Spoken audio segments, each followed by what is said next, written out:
Kim Pao, inabutan ng malakas na ulan sa taping. Paolo Avellino todo payong kay Kim Chu.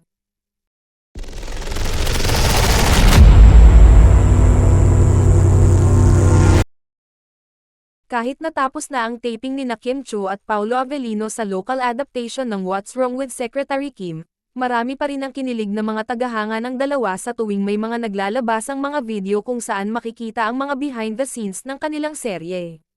Kamakailan lamang ay kumakalat ang behind the scenes ni Kim Chu at Paolo Avellino kung saan makikitang nagtatakbo ang dalawa dahil naabutan sila ng ulan. May mga behind the scene pa kung saan makikitang pinapayungan ni Paolo Avellino si Kim Chu habang papunta sila sa kanilang pagsusyutingan.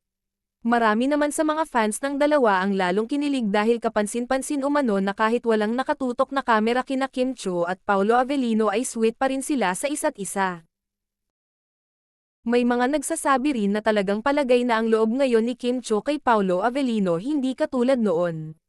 Patuloy namang humihiling ang nakararami sa kanilang mga tagahanga na sana ay maging totohanan na ang kanilang relasyon. Subalit may ilan pa rin naman na naniniwalang hindi dapat madaliin ang dalawa para makilala muna nila ang isa't isa bago maging seryosahan na ang kanilang relasyon.